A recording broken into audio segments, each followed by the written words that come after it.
Hello and welcome to Mike's Garage. Thanks for stopping by. If you have already subscribed, thank you very much. If you haven't subscribed, please do. And when you do, be sure and tap on the notification bell so you'll be notified every time we put up a new video. If you tap the little like button, we appreciate that too. Okay. In our last video, I talked about these STD heads that I have that are going on my Shovelhead. I also copped to the fact that I had been in error. I had made an error. I think that means I've been in error. Anyway, what I did was I got these heads and I really liked them and I thought they'd be really cool. And they came without valves and guides and all that sort of thing. I had a friend who had them, who gave me a good deal on them, and I was really happy to have them.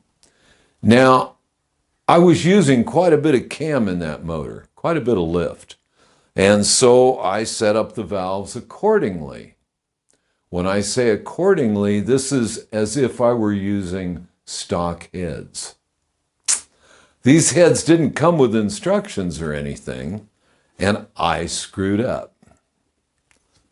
So I'm owning up to it.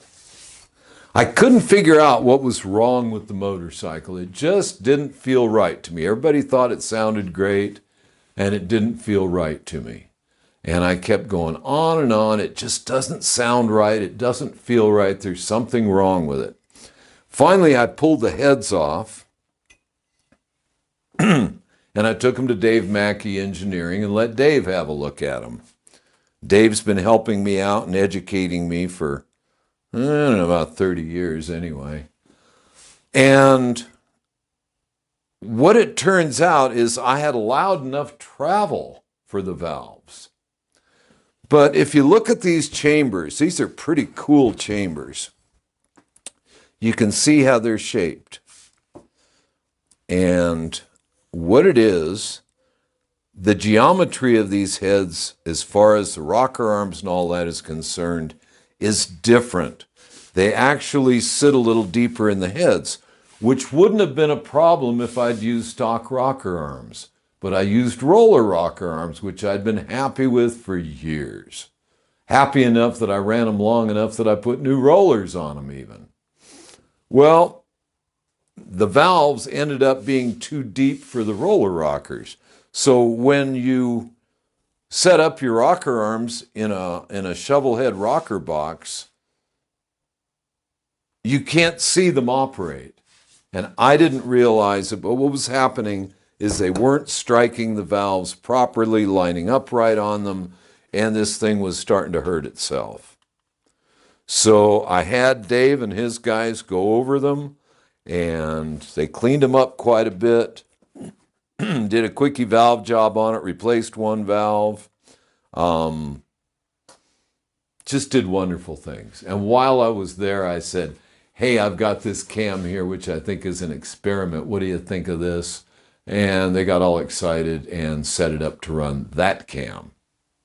So, being bright enough to realize what I don't know sometimes is what gets me out of trouble. But I promised to show these heads, so here they are. Again, here is the chamber, which I think is just absolutely beautiful. Let me turn it here a bit. And, of course, this is dual plugged. And if anyone doesn't realize the importance or the advantage to dual plugs on a Shovelhead, the reason being this is a hemispherical chamber. Into this hemispherical chamber goes a hemispherically shaped, a big domed piston that fills this space. When the spark plug lights on one side, the flame front has to make it over the top of that piston. And the higher compression piston you use, the more advantage there is to having dual plugs because you have a flame front coming from both sides of that piston. And that's what we have here. I've run dual plugs for years and years in Shovelheads, and I have a tendency to run high compression pistons, so I really like them. So that explains that. The next thing is these heads were designed for 79 and later Harley. So they had the straight spigots on the intake. And my friend Nick Knucklehead Jr. milled this for me so I could use the O-ring type of intake manifold. Let me show you the inside of that intake port. I think I've got it lit up well enough. Oh, let me line it up with the light a little better. There you can see the intake port, which is nice and textured and has this thing in it here. I don't even know what you call it. It's like a fin. And it does increase, I think, turbulence and velocity, and I'm not the scientist that I'd like to be. Okay, then we have the exhaust port. I know everybody finds it interesting that this has 3 exhaust studs. And although it's a pain to make up your pipes with a 3-stud flange, they sure seal nice. And I really like that. So that's basically it.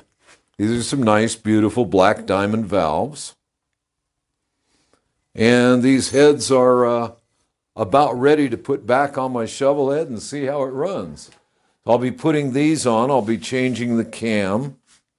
In our next video, I think what we'll do is set up the rocker arms. I've done that in previous videos, but I'm going to do it again. If I do something as a repeat video, I guess in my mind what I'm trying to do is maybe do it a little better, show a little more, see if I can explain it better, and hopefully that'll happen. I'm putting stock rocker arms back in it. I could have stayed with the roller rockers, but I would have had to have valves made with a little bit shorter stems. And I didn't want to do that. I'm perfectly happy with what I have. So I bought a brand new set of stock rocker arms, and we'll be spacing those in the next video so I can put the rocker arms back on the heads, and then I'll be ready to put them on again. That'll make me real happy. Anyway, so until next time, when I do those rocker arms, see you out on the road.